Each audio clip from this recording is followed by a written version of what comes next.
সশস্ত্র বাহিনীতে 1975 সাল থেকে 1981 সাল পর্যন্ত সময়ে কুপ্রচেষ্টার অভিযোগে চাকরিচ্যুত হয়েছিলেন বেশ কয়েকজন অফিসার ও অসংখ্য সৈনিক।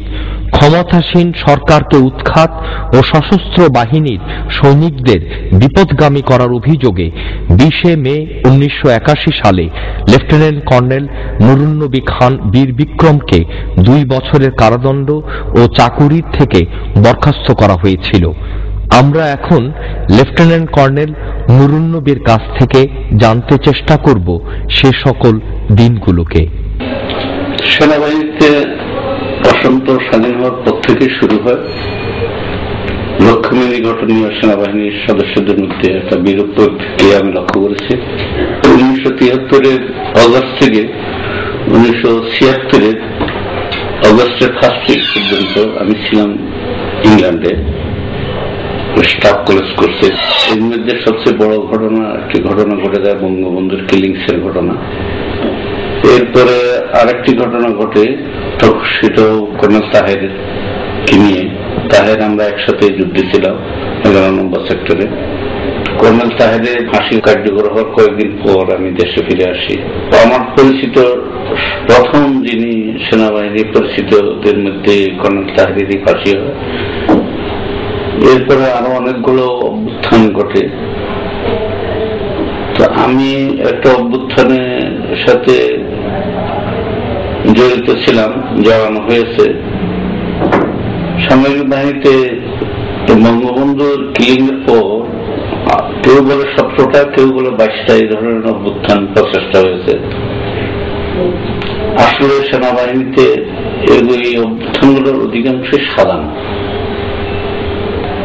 সেনাবাহিনীর বিধান অনুযায়ী, জেনেভা কনভেনশন অনুযায়ী কোন বন্দী সেনা সদস্যকে আবার ফিরে অ্যাক্টিভ সার্ভিসে নেওয়া হয় না। আমাদের দেশে সেটা হয়েছে। পশ্চিম পাকিস্তানের থেকে যেসব অফিসার আসছে এখানে রিপ্যাট্রিয়েট হয়ে তাদেরকে সেনাবাহিনীর চাকরিতে নেওয়া হয়েছে। এটা জেনেভা কনভেনশনের সম্পূর্ণ বিরোধী। তো এদেরকে নেওয়ার ফলে সেনাবাহিনীতে দুটো বিপরীতমুখী গ্রুপ হয়ে যায়, মুক্তিযোদ্ধা ভার্সেস রিপ্যাট্রিয়েটেড।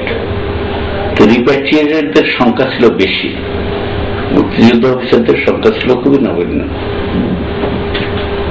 তো এরা এসে বিভিন্ন ভাইটাল পোস্ট গুলোতে ওরাই পোস্টিং হয়। তো এতে ওদের মধ্যে ক্ষোভ সৃষ্টি হয় যে মুক্তিযোদ্ধাদের 2 বছরের সিনিয়রিটি দেওয়া হয়েছিল। তো একই কোর্সে পাশ করা, অথচ মুক্তিযুদ্ধ করার কারণে সে সিনিয়র হয়ে যাচ্ছে, ওরা তাকে সিলেক্ট করতে হচ্ছে, তারাও সেটা সহজভাবে নিতে পারেনি। এই একবারে প্রকাশ্যে দুটো গ্রুপ হয়ে যায় এবং এই গ্রুপিংটা এটা বড় রকমের আকার ধারণ করে এবং তারা মুক্তিযোদ্ধাদের এলিমিনেট করার একটা ব্লুপ্রিন্ট তৈরি করে ফেলে। এর পিছনে সম্ভব আইএসআই কাজ করে, পাকিস্তান ইন্টেলিজেন্স সার্ভিস। তো এই টোটাল এলিমিনেশন প্রসেসের অংশ হিসাবে এইসব অনেকগুলো অভ্যুত্থান সাজানো হয়। ড্রয়িং রুমে বসে আমরা আলাপ করছি, সেটাকেও একটা অভ্যুত্থানের রূপ দেওয়া হয়। আর জিয়াউর রহমান বঙ্গবন্ধু কিলিং এর পর ওনার কতগুলো পলিসির কারণে মুক্তিযোদ্ধারা ক্ষিপ্ত হয়ে ওঠে ওনার উপর। কারণ উনি শাহাদিদের মতো একটা রিনাউন রাজাকারকে, যে জাতিসংঘে পর্যন্ত বাংলাদেশের স্বাধীনতার বিরুদ্ধে গিয়ে বক্তব্য রাখছে, তাকে উনি বানা প্রাইম মিনিস্টার। আমার জানা মতে মেহেদিপুর সোবরা ক্যাম্প থেকে পাঠানো 42টা মুক্তিযোদ্ধা জয়পুরহাটে, ওদেরকে পাঠিয়েছিলাম একটা পাটের গোডাউনে ছিল। এদের মধ্যে 2টা ছেলে আমাশা রোগী ছিল, তারা ভোরবেলা আমাশার জন্য জঙ্গলে পায়খানা করতে গেছে। এই 2টা ছেলে বেঁচে ছিল, বাকি 40 জনই ধরা পড়ে এবং এদেরকে খেজুর গাছের সাথে লটকিয়ে প্রকাশ্য ব্যানার চার্জ করে করে মারছে। এবং এটার নেতৃত্ব দিচ্ছে আব্দুল আলিম করে একটা লোক। সে আব্দুল আলিমকে জিয়াউর রহমান বানায় মন্ত্রী। এইভাবে আমার রৌমারিতে একটা মুক্ত এলাকা ছিল, আমার এই মুক্ত এলাকা আমার বিরুদ্ধে যে অপারেশন পরিচালনা করছে পাকিস্তানদের পক্ষে, তার নাম ছিল মুঘল কমান্ডার। মুঘল কমান্ডার মানে রাজাকার কমান্ডার, যাকে মুঘল কমান্ডার না বললে তখন 71-এ কেউ বুঝতো না। তো একদিন যে রহমান সাহেব আমার রৌমালি নবী, তুমি এই চলাচলে এত টিন পাইলে থেকে, আমি বললাম তো মুঘল কমান্ডারদের ওই চরের 2টা চৌচালা ঘর ভাঙ্গা এই টিনগুলো এনে দিছে, সব বাঙ্গারে বাঙ্গারে এই পানিতে লোকজনের পায়ের আঙ্গুল মাঝখানে ঘা হয়ে যাচ্ছে।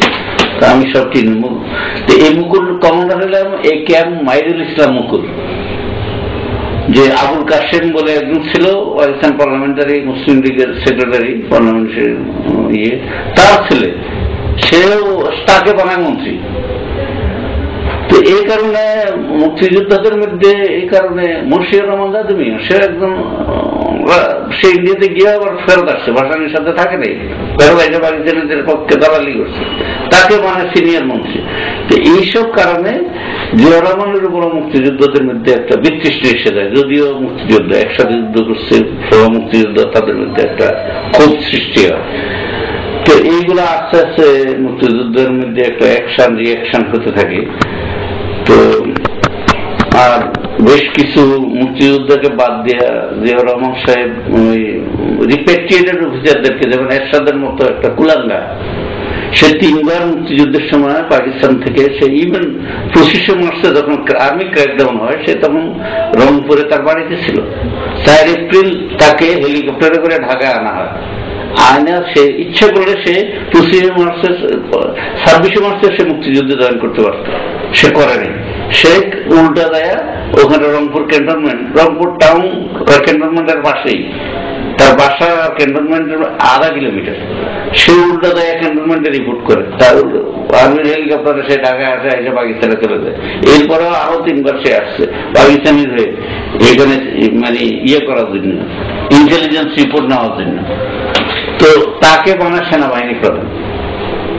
এই আরো ভালো ভালো পোস্টে এইভাবে মোহাম্মদ চৌধুরী একজন ডিজিএফআই, তাকে বানায় ডিজিএফআই, যেহেতু জিয়াউর রহমানের ক্লাস ফ্রেন্ড, অথচ মুক্তিযুদ্ধ রয়ে গেছিল।